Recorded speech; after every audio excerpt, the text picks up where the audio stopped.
Are you looking for a new city in 2023? If you are, you're not alone. Like I said in the Going Downhill version of this series, 2023 is predicted to be one of the most active years for state-to-state and city-to-city relocation. Today I'm going to tell you about the cities that are probably your best option if you're one of those hunting for a new city. As we come out of the pandemic, a lot of states and cities have started to turn things around. Every city took it in the pants during the pandemic years. Some cities have set themselves up for success post-COVID, and those are the cities we're looking at today. This video is my opinion, and it's based on information that I've picked up and been taking in over the last year. Are these perfect? No. Do they have some problems? Yes. But I think in the next few years, especially 2023, they should be moving in the right direction, better than most others. These are just my opinions and why. I'm sure you have your opinions, and they're just as valid as mine are, I'm sure, and I'd love to hear about it in the comment section below. Get it? Got it. Good. Let's take a look. Number 10, Portland, Maine. Portland, Maine has become more and more popular over the last handful of years, I'd say. The whole metro area has a population of about 536,000, and it is the most populous metro area in Maine. Maine is not a very populated state, and for those of you that live in Maine that are worried a whole bunch of people are going to come moving into the state because of the comments I make in this video, don't worry. If you get 100 new residents over the next 5 years from watching this video, I'd be surprised. When you look at the list of the top 150 metro areas, Portland is in the top 5 on more than a few of their different stats, including air quality, crime, average commute time, college readiness for high school students, and they're always number 1, 2, 3, or 4 when it comes to all versions of crime. That's violent crime, property crime, and calling their third largest city Bangor. That's a crime there, I believe, isn't it? Portland, Maine has stayed in the top 10 when it comes to the lowest unemployment in the United States throughout the pandemic, and their typical wages are about 10% higher than the national average. Now, their cost of living can get a little high in certain areas. Portland's no exception. Housing can get expensive too, and it gets cold winters. But when you look at the cost of living in the housing and you compare some city in Alabama, Mississippi, Louisiana, Iowa, Kansas, it's expensive. If you compare to New York State, all of California, Oregon, Washington, it's pretty cheap. So it's somewhere there in the middle. Number 9, Salt Lake City. Salt Lake City is getting more and more popular every single year. We just talked about how Utah's what I think is going to be one of the best states moving forward. Like I said in that video, I don't think people have really caught on as much as they should, and it's still a very popular state. I think in the next few years, the whole state, not just Salt Lake City, is going to be where Texas, Idaho, and Arizona have been in the past, where that seems to be where everyone's moving when they've had enough of Florida and California, Oregon, Washington, all that. Anyone that's looking for a new city that's got a family, Salt Lake City is a pretty good option. Is it the absolute best city in the nation? No. Compared to other cities, other major cities, it's a pretty good city. That's something I always notice. Someone always brings up the crime rate whenever I talk about a city. Well, every city on the frickin' planet has a crime rate. What you have to do is you have to compare it to the other cities in the nation, in the area, whatever you want to do. I promise you, there'll be someone in the comment section, well, we have a drug problem in Salt Lake City. Really? Compare it to Detroit. Compare it to Chicago. And then get back to me. So yeah, going forward, I think Salt Lake City will be one of your best options.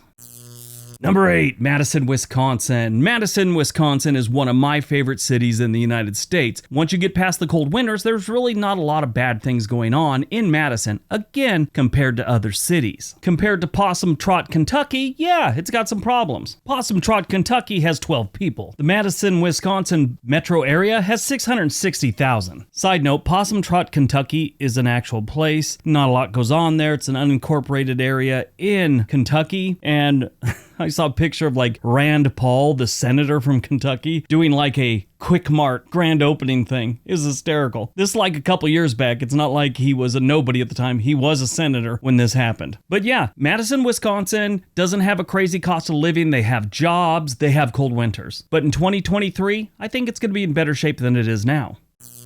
Number 7, Moscow, Idaho. Yes, Moscow, Idaho makes the list. If you see it on a map, you're going to think it says Moscow, Idaho. It is not Moscow, it is Moscow. It's what the locals call it. All 25,000 of them. This is a northern Idaho college town, and it is home to the University of Idaho. This place has a lot of good going for it. First of all, it's not overly crowded, and it's getting a little bit popular. I wouldn't say it's getting crazy popular, but people are starting to notice Moscow. Why not? They got good schools, they've got a great crime rate. It's actually 34% lower than the national average, which is outstanding. Their employment numbers aren't terribly great, but their cost of living and housing are affordable. This makes it a great city for remote workers. In my opinion, I think Moscow is one of the better cities in Idaho, especially if you work in the education field. Besides having the University of Idaho right there in town, not too far to the west in Pullman, Washington, is like right over the border, you have Washington State University. And these are two great places, especially Moscow, if you really don't want to be in a big city. Here's another thing about it, and this is sort of how it is in Moscow. Every state, whether it's a red state or a blue state, they've got one little town or one section that is the opposite of the rest of the state. You know, most of Oregon is Republican, but you have Portland, Salem, and Eugene. Those metro areas are very much blue sections of a red state. Down in Texas, you got Austin, Texas, which is totally different. Asheville, North Carolina is totally different from the rest of the state. That's what's going on in Moscow. So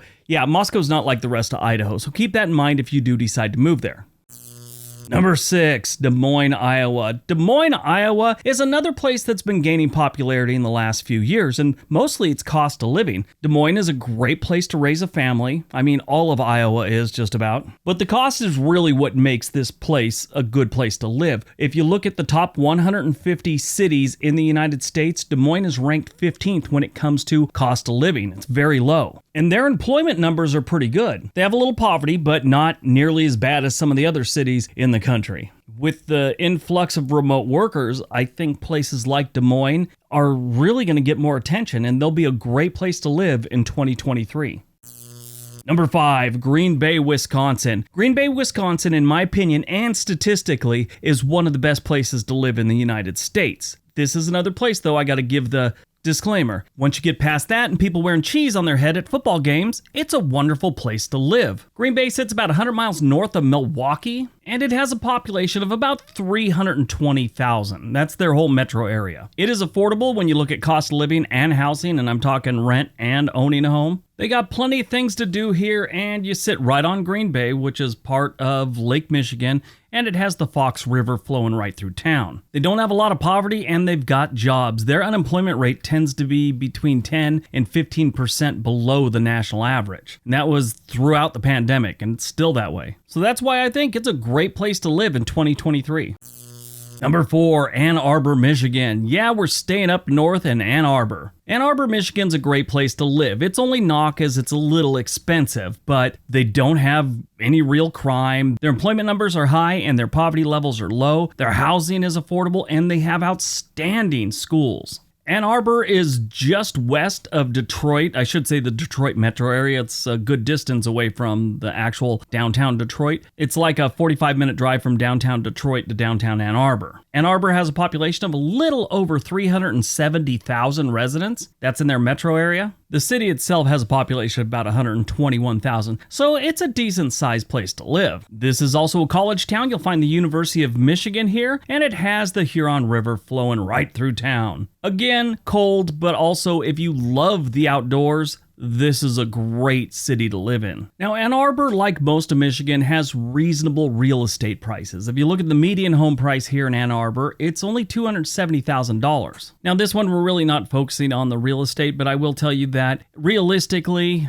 if you want to buy a decent place in Ann Arbor, you're looking around $400,000 to $500,000. Somewhere in that area should get you someplace nice. They have plenty of like condos and stuff that are below $300,000. Not a bad place to live. You just got to make sure you don't make any wrong turns if you go visit Detroit, and end up in the wrong place at the wrong time. The average annual salary in Ann Arbor is pretty good too. It's right under $60,000. That is not bad, especially for a place in Michigan. Ann Arbor, Michigan always ranks in the top 5 when it comes to quality of life in a metro area. So yeah, I think it's a great place to live in 2023. Number 3, Huntsville, Alabama. It is rare a state like Alabama has anything in the top 10 on something positive. But the Huntsville metro area is nothing like the rest of Alabama. It's sort of like that northwest corner of Arkansas I always talk about. It's totally different from the rest of the state. In the last few years, it keeps showing up on different lists where it's one of the best places to live in the United States. And it's been like in the top 10 on several different lists, but sometimes it'll pop up at number 5. Those lists always vary. It depends on what you're looking at, but it is affordable and it is nice and it's not terribly crowded. The entire metro area only has about 460,000 residents. They got a low cost of living, their crime rate isn't horrible, their unemployment and poverty numbers aren't terrible, and their housing costs are pretty affordable. They've got plenty of things to do. Huntsville is just going to gain popularity in the next few years, and they've done a lot of different things to bring in new employers, things like that. Definitely a good place to live in 2023 and beyond. Number 2, Raleigh Durham, North Carolina. Yep, Raleigh Durham has been gaining popularity in the last 10 years, I would say. They've always seemed to be moving up that food chain when it comes to hot spots to move to. Most people just call it Raleigh Durham, but really it's Raleigh Durham Chapel Hill. Because Chapel Hill's a pretty good sized place and they're all in that same little metro area. This is a great place to move to. I mean, it has been, but even more so in the coming years if you work in the healthcare industry. I mean, from cleaning bedpans to researching cancer and everything in between, you could find a job in this metro area. Now, this is a fairly large metro area in both population and size. The entire metro area has about 1.5 million residents. And it's growing. In the last 2 years, it's grown by almost 4%. That trend's going to continue, I'm sure. Back from 2015 to 2020, it had grown by 6.7%. They have jobs, they have things to do. Their poverty isn't crazy bad, but it's there. They do have some crime, but it's not the worst in the nation. Nowhere near the worst in the nation. I think they'll continue to grow. They'll continue to have jobs. In 2023, I think it's probably the second best metro area to move to. All right, before we get to number 1, don't forget we have another channel called On This Day. There's a link down below. Make sure you go over there, like some videos, subscribe if you haven't. Do the same thing for this one. All right, on to number 1. And number 1.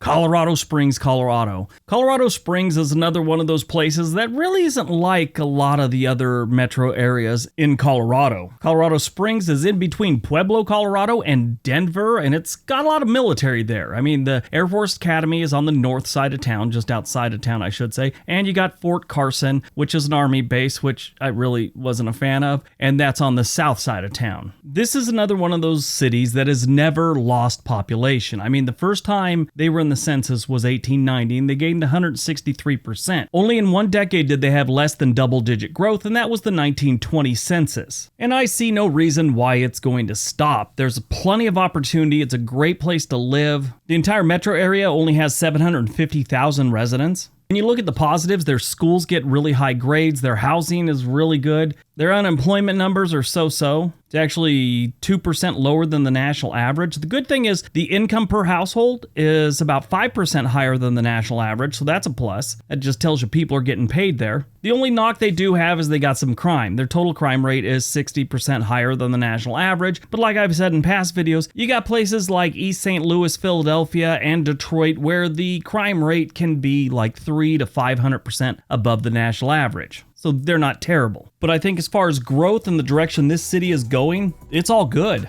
And it's a great place to live in 2023. Years ago, I wanted to move to Denver before I moved to Portland, ended up in Portland. These days, I would have chosen Colorado Springs over the three of them.